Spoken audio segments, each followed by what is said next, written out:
সকাল সকাল সমুদ্র তীরে এসে পড়েছি আমি এখন।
বকখালি ব্রিজ,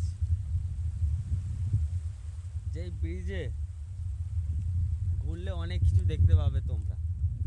লাল কাঁকড়া, সাদা বালির ব্রিজ, তার সাথে সামুদ্রিক অনেক কিছু জিনিস দেখতে পাবে তোমরা, যেটা সমুদ্রের ঢেউয়ের মাধ্যমে ভেসে ভেসে পাড়ের মধ্যে চলে আসছে ধীরে ধীরে করে।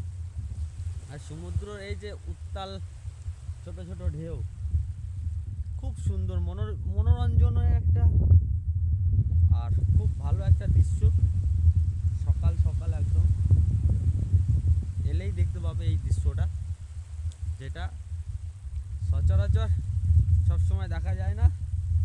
সকাল সকালেই অল্প একটা যে ঢেউ, পায়ের কাছে জল, ধীরে ধীরে করে পায়ের কাছে জল চলে আসবে। এটা অপূর্বময় দৃশ্য, একটা সৌন্দর্যময় দৃশ্য। এই সমুদ্র সৈকতে এসে সকাল সকাল যে এক দৃশ্য তোমরা দেখতে পাবে, সেটা হলো কিছু মাঝি ভাই দেখবে মাছ ধরছে। একটু আগিয়ে গিয়েই অনেক মাছ ধরছে, তারা ফিরবে। আর কিছুক্ষণ পর তাদের মাছ ধরা কমপ্লিট হয়ে গেলে তারা ফিরবে। যেসব মাছ বা যেসব সি ফুড যাকে বলা হয়, সেই সি ফুডগুলোকে ওই যে স্টল দেখা যাচ্ছে, সেই দূরে যে স্টলগুলো আছে, ওই স্টলে সব রাতের বেলা বা সন্ধ্যেবেলা বিক্রয় করা হবে। তো একবার অন্তত এই বকখালির ব্রিজে এসো দাদা, এসে দেখো আর এই সৌন্দর্যময় দৃশ্যটাকে পুরো উপভোগ করো। আর সন্ধ্যেবেলা হলে এই সি বিচে সি ফুড খাওয়ার জন্য অবশ্যই আসতে হবে। সি ফুডের যে ভিডিওটা আছে সেটাও দেখবে তোমরা, যে নানা রকম কি ধরনের কি জিনিস পাওয়া যায় এই সি ফুড যে বলা হয়, আমরা যে বলে থাকি সি ফুড। সি ফুডের মধ্যে কত রকম ভ্যারাইটিস যে আইটেম থাকে, কত রকম মাছ থাকে, সেটা তোমরা এলেই দেখতে পাবে। আর এলে স্বাদও গ্রহণ করতে পারবে। সাথে সাথে দাদারা বৌদিরা আছে, সাথে সাথে গরম গরম একদম ফ্রাই করে হাতে ধরিয়ে দেবে প্লেট দিয়ে। তো দেরি কিচ্ছু নয়, বেশি তাড়াহুড়ো করেও লাভ নেই, হাতে সময় নিয়ে এসো।